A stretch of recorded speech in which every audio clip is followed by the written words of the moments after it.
Thank you all for being in here to hear a bit about our cobalt project in Namibia.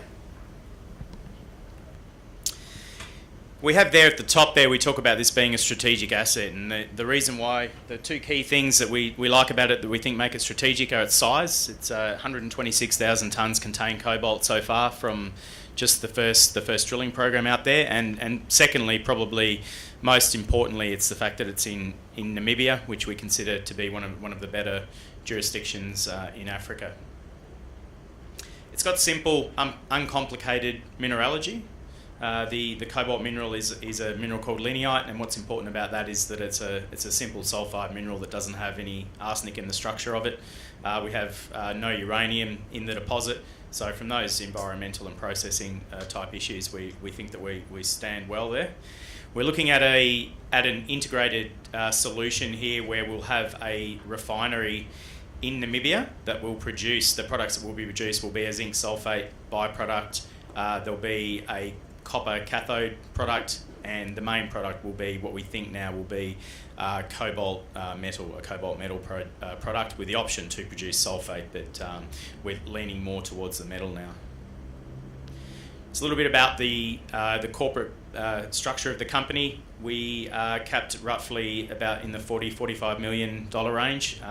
Obviously, as that cobalt price ran up in the first part of last year, we got quite high there, as you can see with the chart, and we've come back pretty much in line with the cobalt price, which has obviously corrected from a high of around $96,000 a tonne back to about 36 now.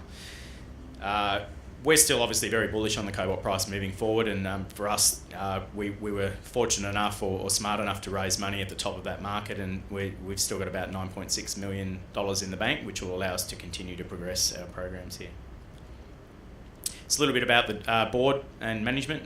We have board and management spread around the world. We've got two of us in Australia there, Bill Oliver and myself, both geologists by background. Pam van Wyk, who's our project director, he's based in Namibia and a metallurgist. Laurent Raskin is a new addition to the board, and he's based in Switzerland and has a strong background in minor metals production and trading. And Edward Legg, also worth mentioning there, he's based here in South Africa and is our project development manager and a mining engineer by background. So cobalt, you can see there that chart looks a bit uglier than what it did this time last year when I was here. At price now on the LME about $36,000 a tonne. The actual metal bulletin prices are a little bit higher than that, but still we have seen a big fall off in price. Due to, our understanding is that that's due largely the increase in artisanal supply coming out of the DRC, causing an oversupply in China of hydroxide. We think that this could persist for a little while yet, hence why we are going to be careful moving forward that we don't run through our money too quickly and put ourselves in a position where we need to raise capital again. But as I said, we do have 9.6 million in the bank, and that'll allow us to keep going with our work programs until that that cobalt price does improve, which we expect could be in the 1 to 2 year time frame. So this chart really explains why we wanted to be in cobalt in the first place. We've had this project now for a couple of years, and we've obviously started off with a price roughly where it is now. Saw that big run up, which we did predict. Obviously, it ran probably a little bit harder than what anybody thought, but we do think longer term that the price can be sustained at a higher level there. The chart on the right is the one I really like when. We're a company that's looking to develop a large resource of cobalt, and that chart says that if every vehicle was an EV, there'd only be about 3 years worth of reserves of cobalt available. So a little bit more about the market. As I touched on, the price has obviously been hammered a bit of late, but we think that the demand for cobalt will more than triple between now and 2025. There will be a change in the cathode technology, moving more towards a less cobalt intense cathode. Obviously, with the price having come down, that push to remove cobalt from the battery won't be obviously as urgent as what it might have been 6 months ago, which should help us. Namibia was a key reason why we wanted to get involved in this project in this country. This is the first discovery of cobalt in Namibia. It's a similar type of deposit to what we see in the copper belt, but Namibia is a really good jurisdiction for us to be operating in. We have good access for infrastructure despite the fact that we are quite remote there in northern Namibia, we're only about 100 kilometres away from a hydropower scheme, so we will have access to relatively cheap power. Namibia does have a very well-established mining culture. A number of very successful Australian companies in the uranium space have operated in Namibia and been able to and some of them have divested those assets for very good sums of money. So we own 95% of this project. There is a 5% that sits with a local Namibian group. That's a loan carried arrangement that will be paid back out of the profits of the project. We have a Gecko Namibia, which are a Namibian group, are one of our largest shareholders at over 5% of the company. The mineralisation, just talking about the project itself, the mineralisation is, as I touched on earlier, low in deleterious elements. So in particular, cadmium, uranium and arsenic, very low. The cobalt-bearing mineral is a mineral called lignite that doesn't have arsenic in the structure. So there's some very attractive things about this mineralisation. As I touched on, the size of the deposit is really what stands out. From just the first drilling program, we've got over 126,000 tonnes contained cobalt. That will expand. Certainly the size of this resource there won't be any constraint on the development. The size will be really as large as we want it to be, as long as we want to keep drilling. But obviously we get to a certain point where we really have to look at driving down the potential operating costs of the project, and that's what we're really focused on now. Just a little bit more on the resource. This will be updated in next month in March. We'll have an update coming out here with the drilling that we have completed since this was out. So this will be superseded soon. The key thing here is 72 million tonnes out of that 112 is already in the indicated category.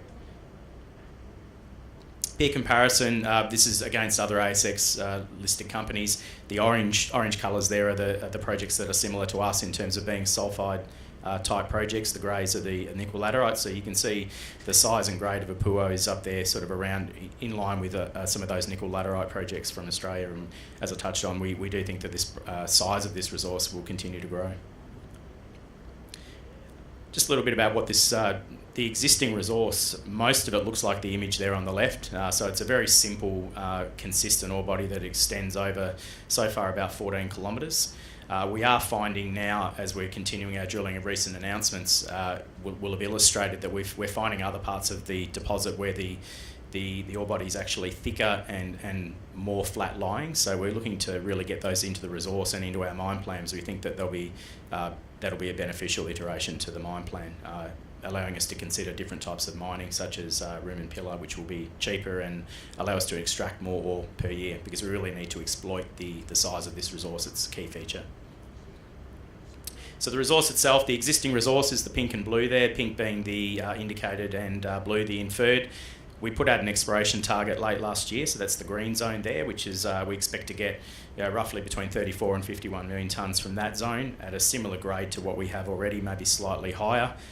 But the key thing that we're really looking at, as I touched on before, is this new, what we're calling our DOF Northwest anticline zone, where we see the one green hole there that we've talked about to the market. We're still waiting for the results on that, but the visual estimate there is over 10 metres thick, so it's a bit thicker than what the rest of the deposit is. And of course, it's a lot flatter too. So once we can get this new area into our mine plan, we think that we're going to have a better looking mine plan than what we already do have. We've completed a scoping study. We're in the process of updating that scoping study to allow us to release more information than we did in the first go. Basically, the work that we're doing there is to do some further substantiation of our flow sheet, which is our prime flow sheet at the moment is a sulphating roast and atmospheric water leach, and then the traditional solvent extraction electrowinning to produce those products being copper and cobalt metal probably, and a zinc sulfate byproduct. There'll also be a sulfuric acid byproduct that we'll look to be able to sell to the uranium industry in Namibia.